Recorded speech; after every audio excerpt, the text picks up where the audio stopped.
what caused your concern about this? Tell us how long you've been working on this and why.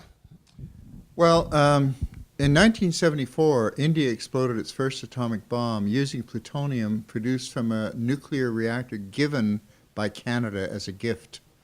And I learned at that point that every nuclear reactor produces plutonium. It's a man-made element. It doesn't exist in nature.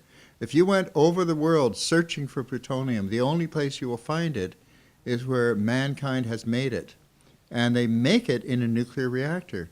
As a matter of fact, the first reactors ever built were precisely to produce plutonium for bombs. And even in Canada, they have a plaque, a bronze plaque at Chalk River, Ontario, saying that this is the site where the first nuclear chain reaction occurred in Canada in 1945, originally a part of a program to produce plutonium for atomic bombs. In fact, Canada, which prides itself on being a peaceful country, actually financed all the development of our nuclear reactor program by selling plutonium to the American military, and that plutonium went right into the bomb program. We also sold uranium. We supplied uranium for the Nagasaki and Hiroshima bombs, for the World War II atomic bomb project, and we sold uranium, which were into the nuclear weapons buildup after the war, right up until 1965, when we changed our policy and said we'll no longer sell uranium for weapons purposes. But the problem is that every reactor in the world produces plutonium. The first reactors were built to produce plutonium. And the idea of generating electricity came about by basically saying, well, look, we're producing plutonium anyway, so why don't we generate electricity with the waste heat? Because there's an awful lot of heat produced. But in fact, plutonium has a 24,000-year half-life, which means it's going to be around for hundreds of thousands of years. So when you look at a nuclear reactor, the main product of that nuclear reactor is plutonium. There's only a temporary flash in the pan that gives you electricity. And that's only for a few decades. You could have maybe 30 or 40 years worth of electricity, and then you've got 1,000,000 years worth of plutonium. So we as a human, as a race on this planet, we are sowing the seeds of not only our own destruction, but the possible destruction of all life on Earth. Because anybody who has really looked at the question realizes that an all-out nuclear war would in fact destroy most higher forms of life on Earth, besides destroying human civilization. So we're the only species on the planet who has developed the ability to undo 4 billion years of evolution through our own technology. And if we don't, this means that nuclear power actually represents an evolutionary crisis, a crisis in the evolution of life on Earth. If we don't pull ourselves together and eliminate these dangers, then we are going to undo evolution. So I think it's a very, very serious problem that requires the human race to grow up. We are acting like adolescents who have no responsibility, trashing our planet. And if we continue to do so, we're going to be successful in destroying it. So this is really the problem. You can't destroy plutonium once it's created, and it's going to be around for a very long time. We've got to stop spreading it around. You really have presented us with a lot of information over your times here in 3 different presentations. And sometimes the more I hear and the more I know, the more discouraged I get. How do you feel about all this? You've been working with it for a while. Do you feel that we will be able to go ahead and make progress in what you've laid out? Oh, yeah, I think so. I think the human spirit is very adaptable. And I mean, if humans can do away with apartheid, if humans can bring about the collapse of the Soviet Empire without even violence, then I think that we can certainly accomplish tasks. The main thing is that we have to not allow ourselves to be shunted aside. And the difficulty is that people are mystified. They don't really understand what they're facing. And so I feel that demystification is empowerment. And that by my role, which I seem to be good at, is demystifying the technology so that people can understand what the challenge is. Once that challenge is clear, then I think people have it within their power to take control of it and to protect their children, grandchildren, and great-grandchildren, and their grandchildren's grandchildren. And that's really what it's all about. So the important thing here is to realize that if you leave it in the hands of people who have other interests other than protection, then you're not going to get protection. You need to take it out of the hands of the nuclear industry, which really wants to foster the industry and wants to perpetuate the industry, which means perpetuating the production of nuclear waste. What we need to do is get the communities and the local governments to be in charge of what's being done. And the industry should be there to perform the functions that need to be done as contractors, but not as the people who are calling the shots. And I think once people take charge of their own futures, then they can, in fact, provide. It's important to realize that, that we do know how to package this nuclear waste so that it will stay out of the environment. We do know how to build those packages strong enough that they can resist natural forces and even man-made malicious forces. And but we need to have constant monitoring and constant retrievability so that when things start going wrong, they are immediately detected and the alarm goes out, hey, something is leaking, we got to do something about it right away. And that's the time you have to repackage the waste and collect together the contaminated soil that might have been, or the contaminated material that might have leaked out, and put it back into an even better container that it was in before. And each generation really has to be an ongoing intergenerational effort. So I think it's certainly doable. It's just a question of understanding that that is what we have to do. Could you offer us a few comments on activation? Yeah, and activation is, in order to get a nuclear reaction going, you need to have particles called neutrons, which are projectiles, subatomic projectiles, that strike an atom, and in the case of uranium, a certain type of uranium atom, it can create fission, which means you get a lot of energy released, and you get broken pieces of the uranium atom. And the important thing there is that you get more neutrons given off. So one neutron splits the atom and releases 2 or 3 more neutrons. So if you have a lot of this uranium together at one spot, then you can get a multiplication, very rapid multiplication of the energy being released and the splitting of the atoms. And that's really what an atomic bomb is. An atomic bomb is when you see the destruction at Hiroshima as a result of the first atomic bomb that was dropped on a city of innocent women, men, and children. Really, you talk about a terrorist attack. What could be more terrorist than incinerating a city full of men, women, and children? At any rate, it was during wartime, etc. But at the same time, it's a terrible prospect. And those neutrons that cause the splitting of the atoms, they are effective in making non-radioactive atoms radioactive. It turns out that they destabilize normal atoms. Just by being in contact with them. Just by being bombarded with them and absorbing them. If you took, for example, people have heard the word tritium. Tritium is radioactive hydrogen. Now, what is radioactive hydrogen? Does it exist in nature? Well, yes, there is a small amount of tritium existing in nature. Not very large quantity, but a small amount. But if you just put ordinary water inside a nuclear reactor where all the neutrons are flying around, some of those water molecules, which have hydrogen in them, are going to absorb neutrons, and the hydrogen will become radioactive. And so when you take that water out of the reactor, it's now radioactive water. And the radioactive hydrogen is called tritium. It's 3 times heavier than normal hydrogen. Why? Because it's absorbed 2 neutrons, and 2 neutrons added to the nucleus that was already there makes it 3 times heavier. But it's radioactive, and what does that mean? It means that this nucleus, this substance, this atom, is unstable, and in order to release the internal unstable energy it has, it flies out and throws out an ionizing particle, an alpha particle, a beta particle, or a gamma ray. In this case, it's a beta particle for tritium. And these ionizing particles that are given off, it's like a tiny miniature explosion that throws off shrapnel, and the shrapnel breaks the bonds of the chemical elements around, which in case of your body happen to be you, and that's what does the damage.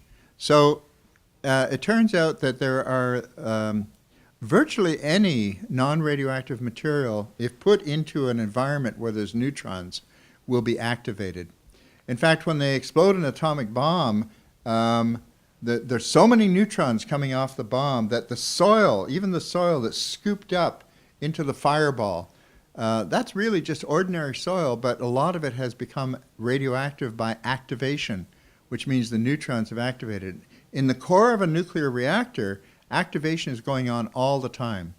Water is being activated to produce tritium. Air is being activated to produce carbon-14, which is radioactive carbon. The steel is being activated to produce a very strong gamma-emitting substance called cobalt-60. Cobalt-60 does not exist in nature, but steel has a non-radioactive version of cobalt called cobalt-59, and when it absorbs a neutron, it becomes cobalt-60 and becomes like a miniature X-ray machine that cannot be turned off. It's giving off powerful gamma rays, and it will do that for many, many years to come. So that's the problem. The problem is activation. This is why, even after they remove the radioactive waste from the core of a nuclear reactor, you'd think that everything should be okay. But the actual structural materials in the core of the reactor, the steel and the concrete and the pipes and the valves, they have become radioactive by activation. That's why decommissioning is a difficult job. From taking apart a nuclear reactor, you would have thousands of truckloads of radioactive rubble just from the structural materials alone. And that's not including the highly radioactive parts in the reactor. The highly radioactive spent fuel. Now, in addition to the core of the reactor being activated, you also have water going through in a loop called the primary cooling system, and that water picks up activation products, which are the things that have been activated, as well as leaking bits of the fuel bundles themselves, and carries it through the whole water system. So all that water system, that whole piping system, becomes radioactive through contamination of activation products and fission products. So this is why nuclear power is the ultimate of the throwaway society. Because these materials, which are among the most beautiful materials, the most beautiful stainless steel that has ever been made, you can find in a nuclear power plant. That stuff can never be reused. It can never be recycled. Recycling is out of the question. It has to be buried as radioactive waste or stored as radioactive waste. So they often say that if solar energy is the ultimate in renewable and sustainable energy, nuclear power is the ultimate in throwaway energy. Well, that's not what we need these days. What we need is renewable energy that can be clean and safe. Could you talk, please, a little bit about ionizing radiation? Okay, ionizing radiation is actually there's atomic radiation, which comes from radioactive materials. And there's another form of ionizing radiation which comes from X-ray machines. There's a difference, though. Okay. With X-ray machines, you can turn them off. And with X-ray, if you turn off an X-ray machine, it's harmless. It's not radioactive. It's no longer a danger. However, when it's turned on, the X-rays are so energetic that they break chemical bonds randomly. And that's why they're very careful about use of X-rays. You know, the technician steps out of the room before turning the switch because that technician doesn't want to get repeated exposures to X-rays. The damage builds up, and that damage can be magnified by biological reproduction so that one damaged cell, if it's damaged and able to reproduce, then it can reproduce and reproduce and reproduce and become a cancer. And that happens with X-rays too. So we have to be careful to keep the X-rays in check. It shouldn't be used carelessly. It's not just a convenience for the doctors to get nice pictures. It should be used, sparingly. And sometimes the medical profession is at fault by overusing the X-rays. Well, but when it comes to radioactivity, you can't shut it off. These are radioactive materials, and they are constantly giving off bursts of radiation which ionize. And what ionizing means is that it breaks the molecules apart randomly, and these broken pieces of molecules are called ions. They're electrically charged, and because they're electrically charged, they are immediately attracted to combine with other. It doesn't matter if your body is getting a large dose or a small dose. If one of your cells encounters one of these ionizing rays in such a way that it turns into a cancer cell, it doesn't matter what the size of the dose was that got the ball rolling, as it were. Oh my. So what they have found is that if you double the dose of a large population, you will see twice as many cancers. If you triple the dose, you'll see 3 times as many cancers. But there is no safe level where you will have no risk of cancer. And that's so that if you take an accident like the Japanese Fukushima triple meltdown, there you could say that the doses that people receive are very small, which happens to be pretty well true, but there are tens of millions of people who are being exposed to that. So when you take a small dose and expose tens of millions of people to it, you get a lot of cancers that simply because of the size of the population that's being exposed. And that's, again, where people are oftentimes misled. Once people understand the nature of the risk, then they realize that what has to be done about it. When I was a boy, they used to do some very ridiculous things. They used to have x-ray machines in shoe stores. You could watch your toes wriggle in your shoes. Well, that's very dangerous, and it's irresponsible, and they have stopped doing it. When I was a boy, they used to have buses with x-ray facilities that would pull into schoolyards, and it would take everybody out of the school and march them through the bus to get chest x-rays. They figured that you should have a chest x-ray every year. Well, this is foolish, and it causes lung cancer. So you're trying to protect people, and you're actually causing damage, harmfulness, far in excess of any benefit that you could achieve from this. They used to have, in heart patients, they used to have plutonium pacemakers that had plutonium in it to make the pacemaker work properly. They don't do that anymore. So I think that as a society, we need to realize that it's necessary to understand the nature of these risks, understand that these risks are unnecessary and very harmful, and take steps to prevent it. When the nuclear industry began, they didn't tell people that there was a problem with waste. They said it was clean energy. And for the first 30 years of the nuclear industry, 40s, 50s, 60s, right up into the 70s, there was really no acknowledgement that this was a major problem. It was only around the middle of the 1970s that reports began to come out in the United States, in Britain, in Canada, about this terrific problem, because the nuclear waste is going to remain dangerous for literally millions of years, and it is so toxic that it surpasses all other toxic waste that we've ever known. For example, in Canada, there was a report from a Royal Commission on Electric Power Planning, which made a calculation that just the waste from one nuclear reactor in Canada, just 1 year's waste, would be enough if you wanted to dissolve this to the maximum permissible concentration of radioactivity. You would require a quantity of water approximately equal to Lake Superior. And now you think about 20 reactors in Canada operating for 30 years each, that would require 600 Lake Superiors. We don't have 600 Lake Superiors. And that means that to store this waste, it has to be not just 90% perfect or 99.99% perfect. It has to be far more perfect than that, because if only 1/1000th of 1% of this material leaks into the environment, it's a disaster. So this is why it is really an unsolved problem of the human race, because we have not successfully disposed of anything in our entire history. So why should we begin with the most toxic material that we've ever known and say, oh, we know how to dispose of this, even though we've never disposed of anything else? And so what we have here is a scientific lie. It's really using the scientific priesthood, or putting on the robes of the scientific priesthood, to tell people, rest assured, science will solve this problem. The fact is, we don't even have principles of science that can predict what's going to happen in such an enormously long period of time.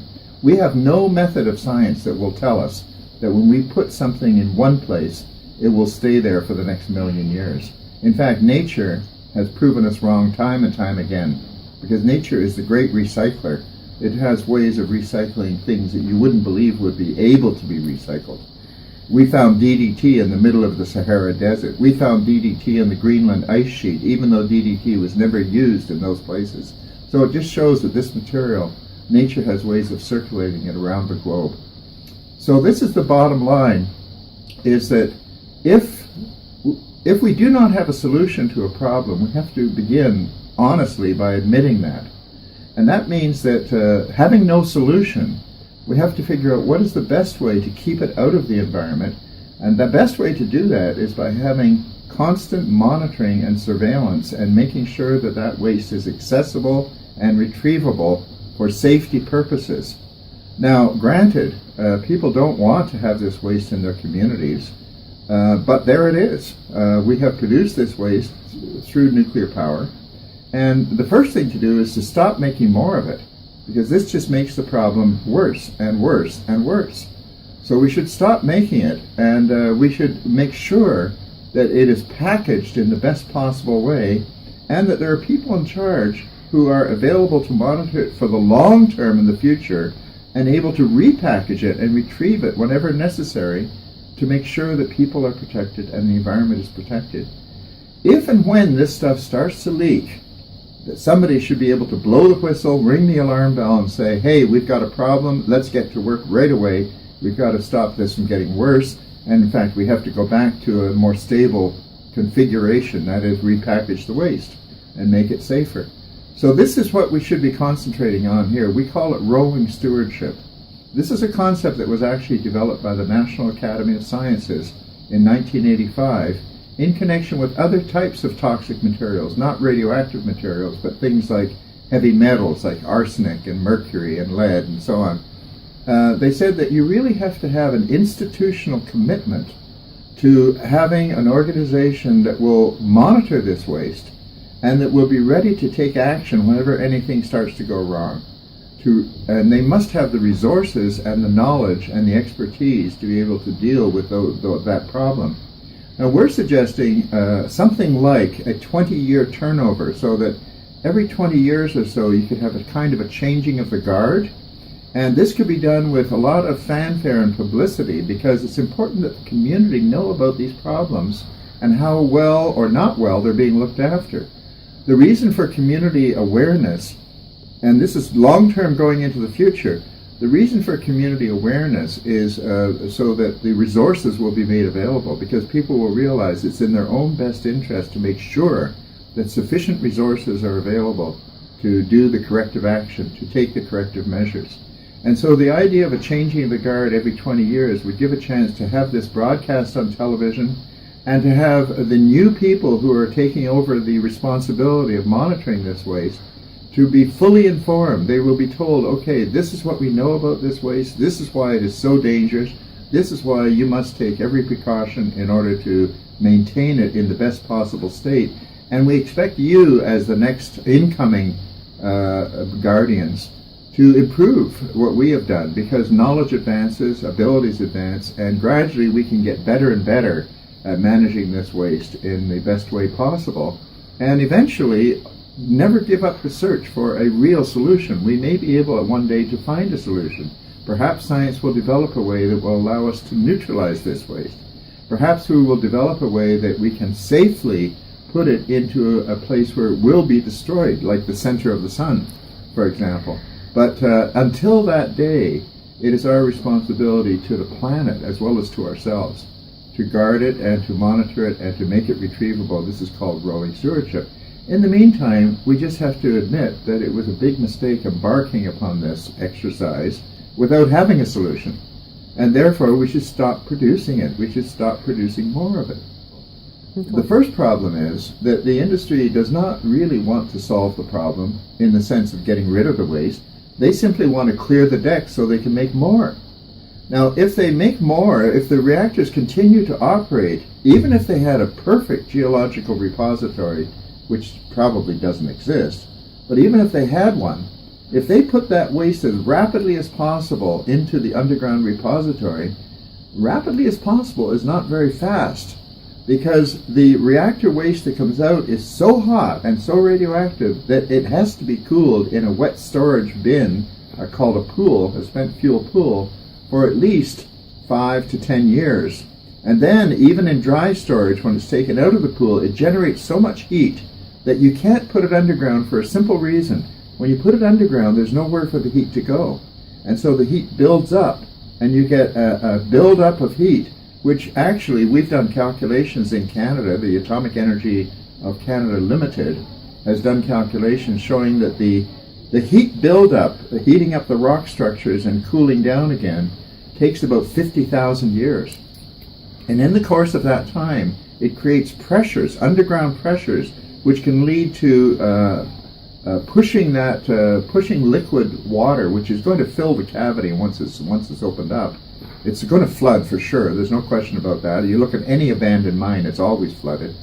And so that water is going to then have pressure to move outwards away from the waste because of the heat.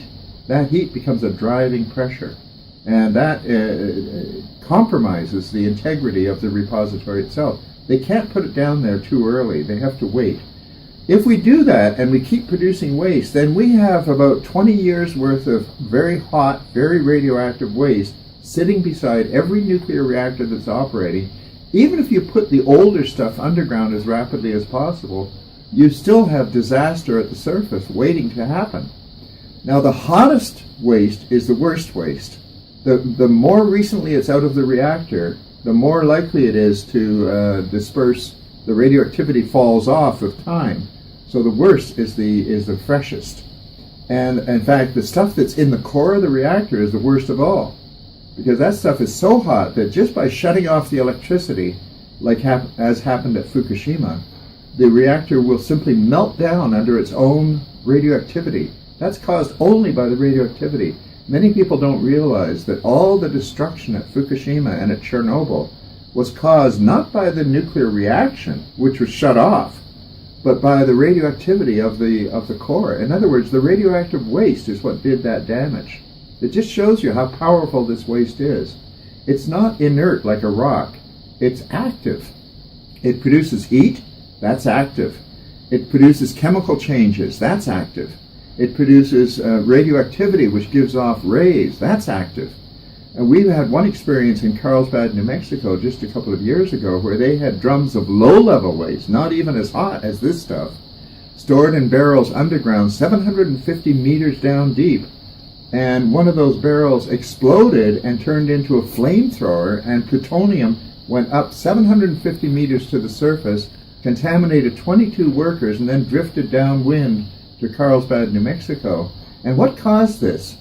It was the fact that they used kitty litter as packing material, and the radioactivity causes chemical reactions to occur. Every scientist knows this. And the chemical reactions build up gas, and that gas is what exploded and burst the barrel and also ignited and turned it into a flamethrower. So you have to realize, people have to realize that this waste is active. It's not inactive. That's why we use the word radioactive. In fact, when we measure the radioactivity, we call it activity, because that's what it is. So this is why putting it underground is not a solution. It's really just a solution to the industry's public relations problem. They want to be able to point to something and say, look, we have a solution, ha ha ha, and therefore we can keep on producing it, making sure that it is not a solution. So people cannot be fooled by this. They also have to realize that the industry has a conflict of interest. They have a built-in conflict of interest. In Germany, they had a deep underground repository for low-level waste called the Asse 2 salt mine, and they put waste down there for many, many years. Turned out that that salt mine was leaking radioactivity for 10 years before the nuclear people in charge told the authorities that it was a problem. Why did they not tell the authorities right away? The reason is it would be bad public relations for the industry. So they have a conflict of interest. If things start going wrong, they don't want to tell people. In fact, we've seen this time and time again at 3 Mile Island, with the Chernobyl accident. Don't tell people. Even at Fukushima, the TEPCO company, they lied about what was going on. They knew what was happening and they lied about it. Why? Because the industry has a huge public relations problem, and consequently they are conflicted when it comes to dealing with problems.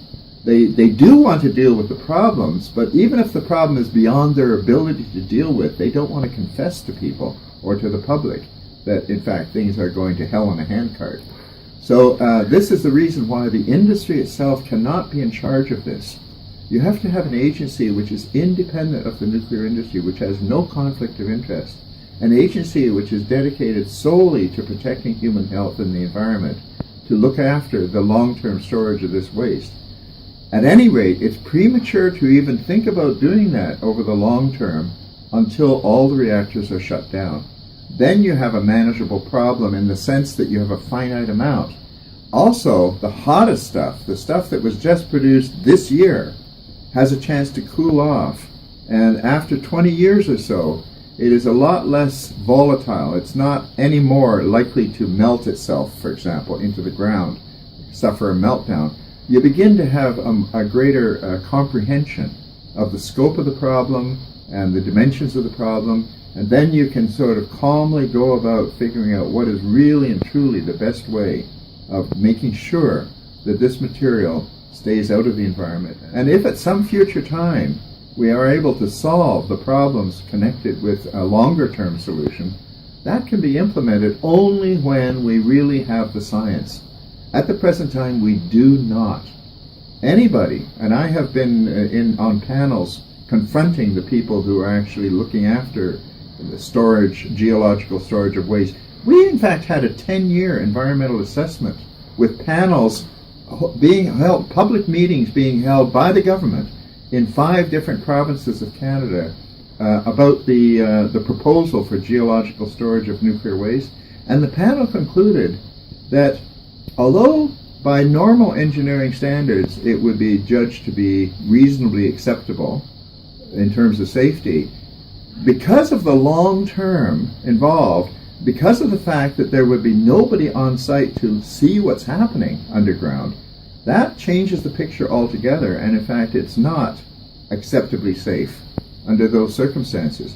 It's as if you built a huge machine like a nuclear reactor that was very dangerous, containing very dangerous materials, and you turned the button and then you just decided that nobody was ever going to look at it again.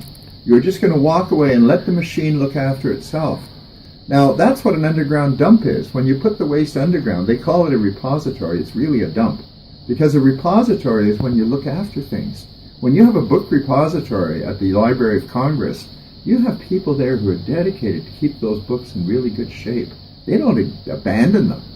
So when we talk about disposal of nuclear waste, cross out the word disposal and put the word abandonment, because that's what we're really talking about. We're talking about taking the most dangerous material ever produced by any civilization, and material which is indestructible and will remain highly toxic for millions of years, and we are just simply going to abandon it. That is not an ethical position. We can't abandon it. We have to look after it. Rolling stewardship is an alternative plan, not a solution, but a plan for managing this waste. We do know how to package it. We do know how to take measures to stop it from contaminating the environment. That's what we have to do. The waste is active. We have to be active also.